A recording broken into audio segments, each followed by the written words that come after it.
Macintosh Ferguson as Jim Hawkins. Macintosh Ferguson? I love it. Did you just stall yourself again?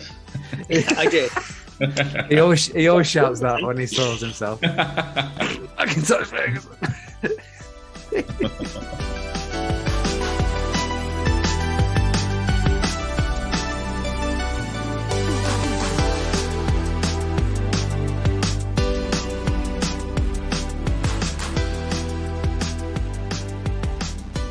So, number 2. This next one, it was made in 1992. The plot summary is: a dirty man fucks a posh lady.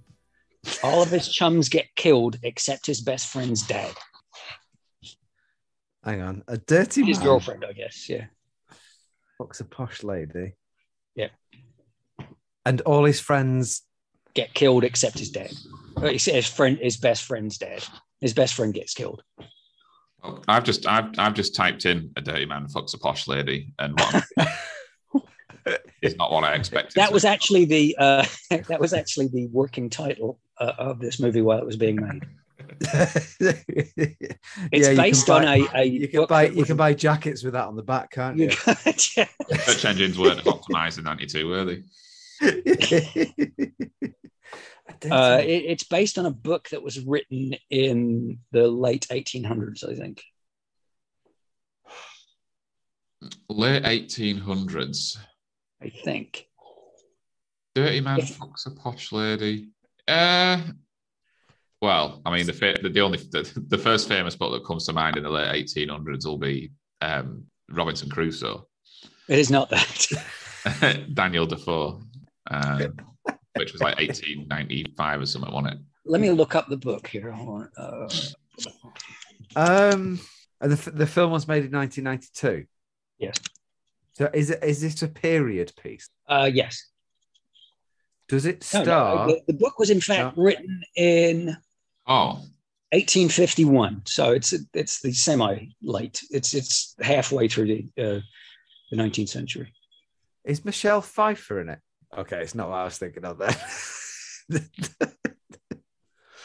Okay, so let's try and break this down then. So is it a comedy? No, it is not a comedy. Is it a blue movie? No, it's not. That'd be bold, wouldn't it? Filming a porno, 19th century novel. I'm sure it's been done. I'm sure someone's tried it. I think. Okay, so no, the book was written in 1826. Excuse me. The author died in 1851. Right. Okay. 1826. So they're wearing costumes. Yes. That represent that sort of time. Right. Okay. And the main male character, the guy who fucks the posh lady, has a nickname in the book, which is not, I don't think is used in this movie. Right. Okay. And the author, is he a famous author? He is famous, but probably less famous than, let's say, Charles Dickens or. Okay. Do you want me to give you would you like another clue? Yes, please. Yes, please. Okay, so here's a quote from the movie. "Stay alive, whatever occurs, and I will find you." What happened? So I'm still fixated on this like rough fucker shagging the posh. Well, what happened? It's not entirely clear if he actually does fuck her, but yeah, he does. So this is set in America during the time when the colonists were at war with the French. And it's is it a black actor? No. Do you want me to give you the one of the actors? Yeah, go on. Yes, please. Daniel Day-Lewis. Okay. Does the title involve a haircut? No. Okay. Okay, so it's not. It's called Short Back and Sides, and a dirty man fucks a posh lady.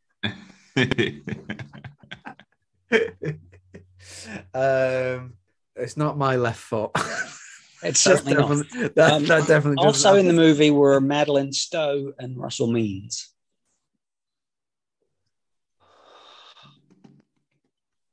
And the author who wrote the book is James Fenimore Cooper. Oh, right. Okay. No. Daniel Day-Lewis. Yeah, the only films I can fucking think of are like later ones. So my left foot. Oh, Greystoke.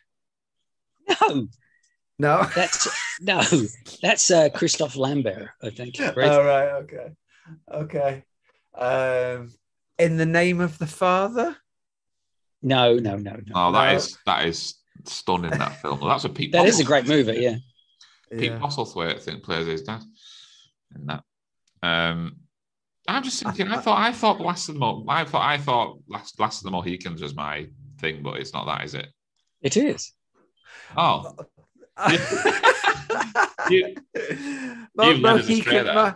Mohican is a haircut. Yeah, well, but it's an Indian tribe. but it's also a haircut. I literally ruled that out immediately when Simon said, "Is the name of a haircut in the title?" I apologize for my less than stellar knowledge of haircuts, and yes, it is. I haven't seen the film. I don't think I've actually seen Last of the Mohicans. It's great. It's exciting. It's in quotes a sweeping saga. You know, it's very, very good. Daniel Day-Lewis is somebody that I enjoy watching. And I've always liked the Last of the Mohican story. The BBC did a version of it in the 70s or the 80s, I think. I can't remember. Yeah. That was particularly good. And it's just, it's one of those movies you can watch on a rainy Saturday afternoon and feel like, I didn't entirely waste my time. I don't know if that's a good criterion under which to enjoy a movie, but it's a good enough excuse. So do all of his friends die because he fucks her, or is it just completely no? It's right, just okay. So there are two Mohicans left, basically. Right. Chingachgook and Uncas. Uncas is his best friend. Chingachgook is the best friend's dad. It's some of his friends who are white settlers are murdered as a result of the war, and as a particular result of this one particular tribe and one particular Native American that is on the side of the French. And it's just it's a very interesting period in American history, and it's I've said this about all the movies. It's just fucking good. Yeah, I made a note to go and watch that because it's one of them that I always intend to watch it and just never end up doing it. But and the quote that I read happens behind a fucking waterfall, and it's just a great piece of cinema. It's an emotional climax to a particular set of scenes that have happened, and it's behind a fucking waterfall. It's good. Right. Okay. And nobody shits themselves, sadly, but that was the director's cut, I think. Yeah. And then they shit themselves.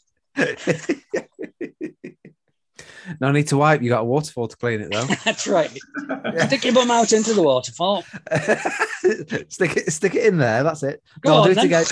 Do it again. You still got a bit. Once more with feeling. Right, brilliant. So you're watching Citizen Kane. I'm watching Citizen Kane tonight. You're watching Last of the Mohicans. I don't think I'll get away with watching it tonight, but no. It's,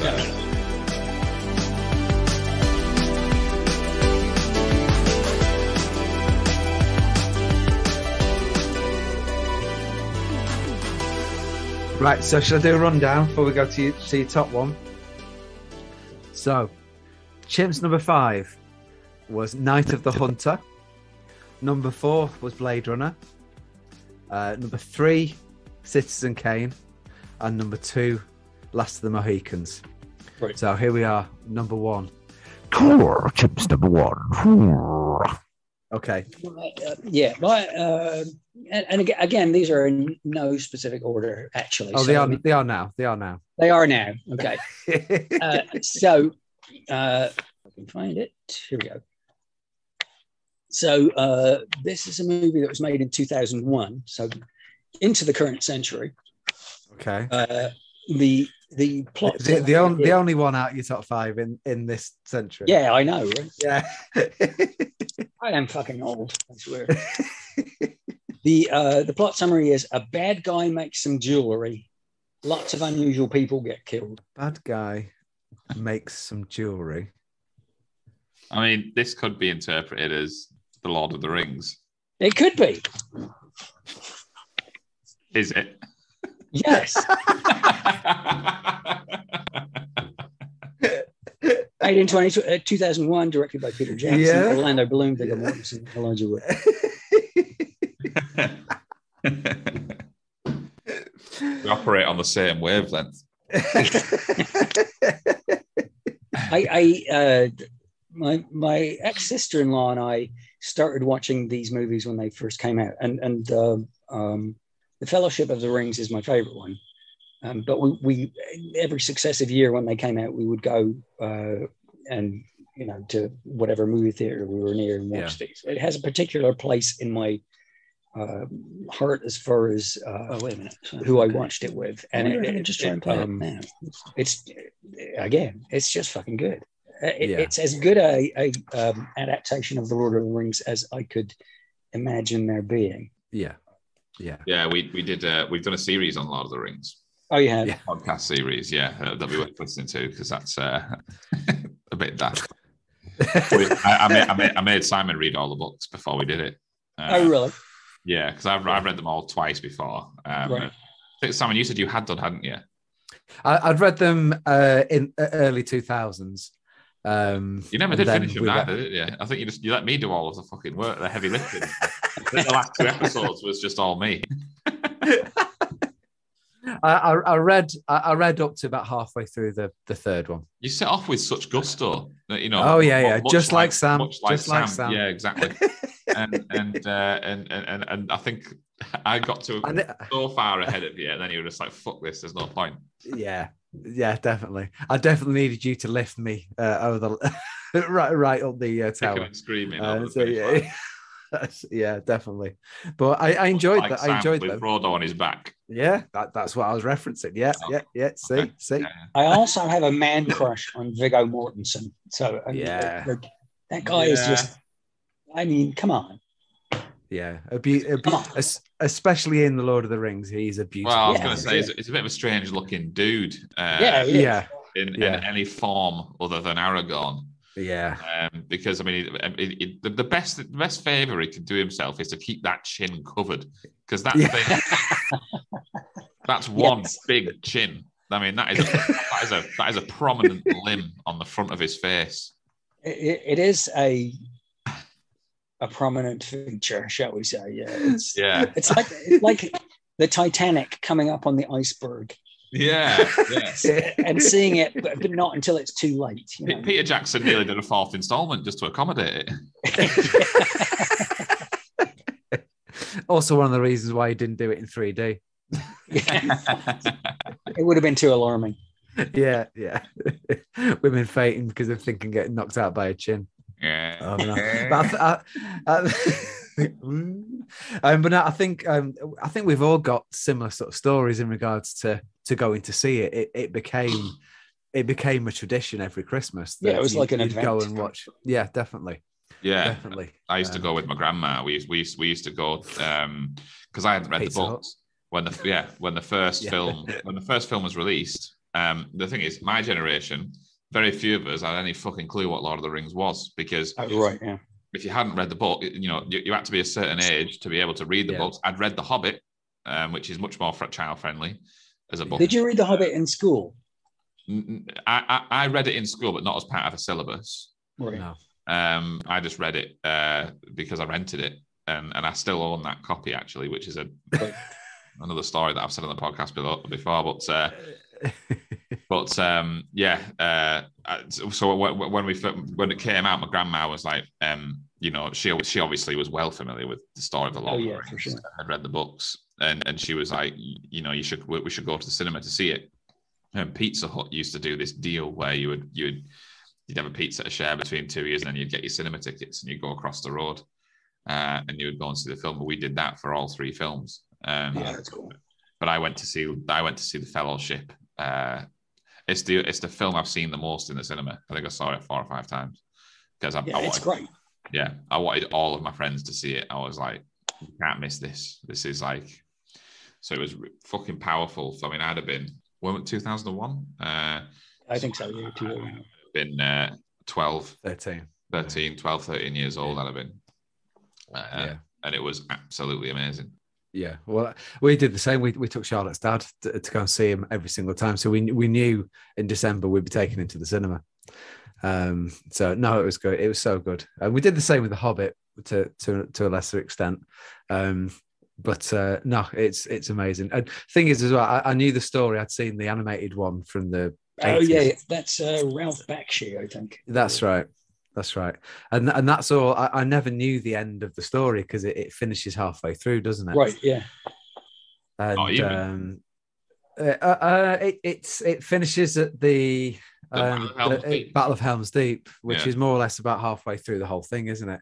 And they were then going to do another one, but it didn't do well enough. They didn't. They advertised it just as The Lord of the Rings, and one of the criticism was if they'd have said Lord of the Rings Part 1, then people might have come back. But the fact that most people went expecting to see all of the Lord of the Rings and it stops halfway through, people, it's kind of disconcerting to watch because you're like, okay, yeah, this is the end. Yeah. And it sort of finishes on a quite high, but it still doesn't explain the rest of everything that goes on. That experience is very similar to, because when I went to see the first one as a 13-year-old child, I didn't know it was a trilogy. So it ended, and I looked, obviously I'd soiled myself, and I looked at my grandma. It was sort of like needing answers. I was like, what? Like what? And she was like, we'll do the same again next Christmas, Ross. I was like, next fucking Christmas. Like, I can't wait till then. To an adult, it's like fine. To a 13-year-old, that matters over 10 years. It's a lifetime. It's like, a lifetime. I'm gonna be. I could be dead by then, Grandma. There's no guarantees in the life of a 13-year-old. I've got a very, very tough paper round. I might not see it through. Pizza Hut might have gone by then. But yeah, that was a big. It was like fucking hell. It was a real. It was an event film. Was when those things came. Sure. Because it wasn't just I'm finally gonna find out what happens in the story. It was like that was mine and my grandma's thing. We did the same thing with the Harry Potter films, not all of them, but the first but yeah, that was like our thing. Like we would go and get pizza and then go to the cinema. Hello. I just realized I've been like this. Yeah. So I'm very short. I thought I've been talking to Buddy Holly for the last 20 minutes. It was, and the thing is, it was one of the few. Obviously, you've got the Star Wars and the Harry Potters and things like that, but not everyone went to see all those. Whereas everyone seemed to go and see the Lord of the Rings films. Yeah, they spoke to. It was just across the board. Like you say, I think older parents and grandparents went to see it because they knew the books from their childhood, and obviously it was a great film, so all the kids went to see it as well. So I don't think it's been sort of. I don't think any other film has been quite the same. You got the Harry Potter ones that are quite big, but not everyone fancies. I'm kind of like out on the Harry Potter ones right now. Anyway, I like J.K. Rowling and her incredibly unpleasant turfism. Is abhorrent to me. So it's difficult for me to watch the Harry Potter movies in the same context that I watched them. I read the books to my son. Yeah. But it's difficult to look at them the same way. And I guess that shouldn't be a thing, because art should be art regardless of. Yeah. But it just is emotional, I suppose. Yeah. It's like I can't watch Jim or Fix It anymore either. Yeah. Yes, it's true. It used to be that I would rent a DVD of a season of Jim will Fix It every year at Christmas. Really? No. But if I had, I wouldn't be doing it now. Come on, kids, let's gather around. Yeah, Jim will Fix It. Who's this guy, Dad? Oh, he's a famous pedo. Won the hearts of the nation. Yes. And then became a pedo. In that order. Worked his way up.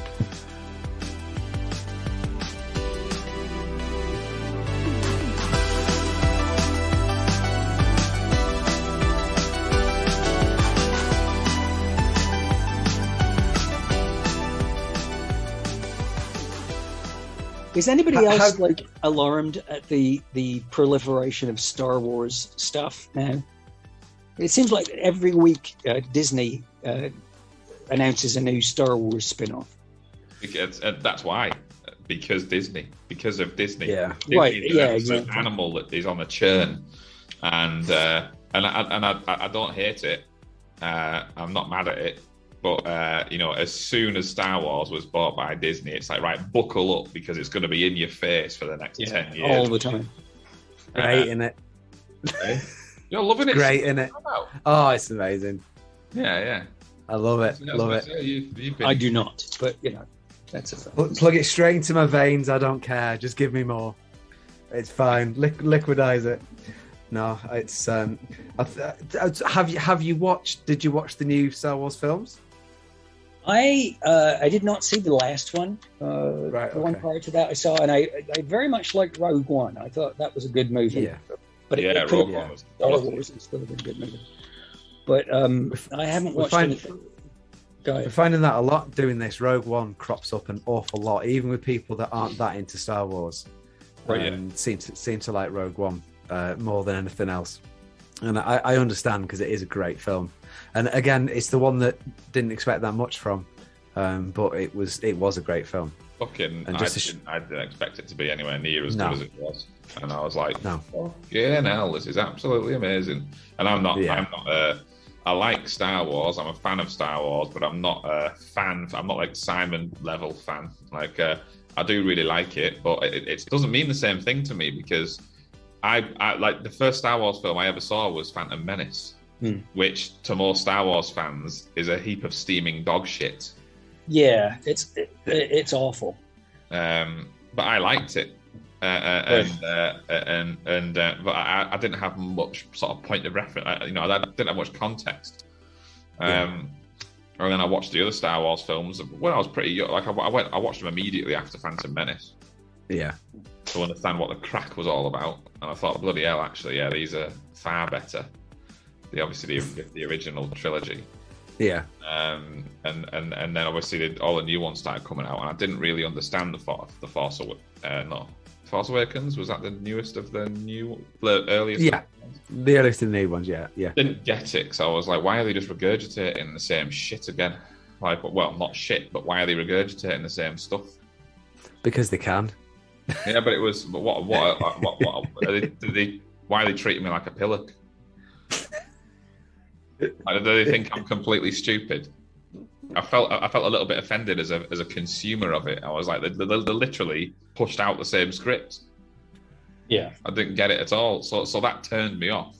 But then I watched. Was Rogue One the first of the intermediaries? Yeah, first of them, the ones not connected to the side stories. I was already turned off, because I was like, they're gonna churn this shit out, and it's just gonna destroy what it was. But I went to see Rogue One at the cinema, and I was like, fucking hell, that was really, really good. That was 10 times better than Force Awakens, and then I actually felt that the next two were decent. Yeah. I should probably watch the last one just to. I know that there's a lot of sort of antipathy towards that movie from Star Wars fans, but I mean, I do have a sort of an emotional connection to Star Wars. When the first one came out, my dad took me and my brother to the Leicester Square Odeon. At that point, that was like one of the last, single screen movie theaters. Yeah, and it was amazing to see it on the big screen, like a really big screen, not like a shitty little multiplex screen. Yeah, and it felt like an event again. Yeah, that's the thing, isn't it? definitely. You're fucking with people's childhoods here, guys. Yeah, you know what I mean? Right, exactly. There's going to be a fucking picket line if you don't get this right. Like, don't fuck it up. I feel exactly the same now. You know, if I fast forward 20 years from now, right, and they bosh out another Lord of the Rings, and I was taking my kids to see Lord of the Rings, I'd be shitting my pants. Literally. And not in a comforting way. No, not in a fun way. I'd be so... I like the idea of shitting your pants as a thing of comfort. yeah. It's when I'm far too comfortable. Yes. My sphincter is relaxed. Yeah. Don't let him get too comfortable. He will shit himself. Yes. Yeah. This was fun. I've shat myself around the back of ITV's film studios. Really? Yeah, that's one in the back pocket. It literally was one in the back pocket. That's nice. Is there? I was jogging to work, and my ass has got a mind of its own, and it's about 2.5 mile jog to work, and I did it for 2 years, and I was running in, and I had a pizza the night before, which is a surefire way to end up with a turd in my knickers. I was jogging to work, and I felt that sudden pain in my stomach, and I've got a minute if I'm lucky to get somewhere quick. Right. If I want this to go anywhere other than my own hammock, and I ran. I was looking around frantically. I was on the main road, the busiest road you could be on in Leeds at that time, Kirkstall Road, out the front of ITV studios, where they film Emmerdale. Yeah. I nearly had my own dingle in my own there. So I was like, right. So I went round the back of the Emmerdale studio, around the back of the ITV studios, because I thought there's some bins there, and I was like, this is going to come out of me. This is going to come out of me, and I've got a choice, because the choice isn't whether or not it's coming out. That's a given. Is it going to come out on the floor or in my own kegs? And I was in running shorts, so it's going to be dripping down my legs. It's going to be a proper Paula Radcliffe. So I went round the back of the studio, popped a squat, and it came absolutely flooding out of me. But as a man, I'm not used to doing the squat. Like, have a piss or a shit, men don't need to. So I ended up pulling my pants down, so my ass was out. I had a shit, and it went into my own pants anyway. Nice. Because I formed a perfect straight line. My pants were around my ankles, but then I just shattered them anyway. Did you go to work after that? Yeah, I went to. I thought that was the next decision. Do I go home or do I go to work? So I had a shower at work, and I had a change of clothes at work. So I'd get to work, get out my running gear, get a shower, and then start work. I was like, I'm actually closer to work. Whatever happens, I'm going to be walking with shit on my legs. Again, that's a given. And I was closer to work than I was to home. So, path of least resistance. So I went straight to work and jumped in the shower, threw my running gear in the bin outside the office building. Good thinking. And then I set that fucker on fire. And not by lighting a match, just the stuff that came out of me was that. It just went up.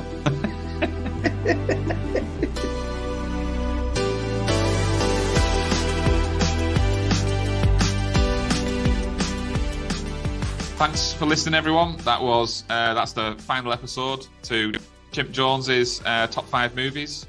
Really good, diverse range. I actually thought when you first started and said a lot of these are going to be quite old, I thought sometimes I think, am I going to struggle or am I not? But I think a lot of them, certainly like the Citizen Kanes of the world, are to anyone worth the salt in the world of film. You should be able to, Simon, or the Simpsons. You should be able to pick up. But yeah, I thought that was a really solid list, and I really enjoyed it as well. So thank you very much for coming on and doing it. Thanks for having me. Yeah, thank you. Have you had a good time? Good. Is that no? You can talk? You can talk. Yes. Well, it was good. I liked it. It's very nice to see you, and it's very nice to meet Ross, obviously. Yeah. We should not be strangers. No. Well, especially if you're moving back to England, that'd be good. Not England, that'd be good. You know. Well, yeah. Same thing. The United Kingdom. Yeah. You can move here with Faye Dunaway. Yeah. So thanks for joining us, and we'll see you again next time. Thank you.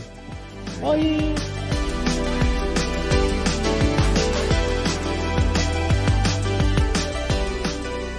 That was really good. Yeah, likewise. Yeah, it was great. Thank you very much. And we'll have to all meet up for a drink when you come back to the UK. That would be sweet. I'll bring that ice. Yeah, that makes it worth it for me, even if you were a tosser. So this is good to know. Yeah, hold that thought, Ross. Yeah, there might be a chance. So, are you doing your radio show tonight as well? Maybe. I was thinking of cancelling tonight because I still don't feel right. But there's always the possibility that I might shit myself during the show. So that would be good. So maybe yeah. Well, you promised it to us and it never happened. So I know, right? You're always one soiling away from feeling fantastic. So. Yes, that is true. That is true. Right, awesome. Well, yeah. All right, baby boys. I love you. Take care.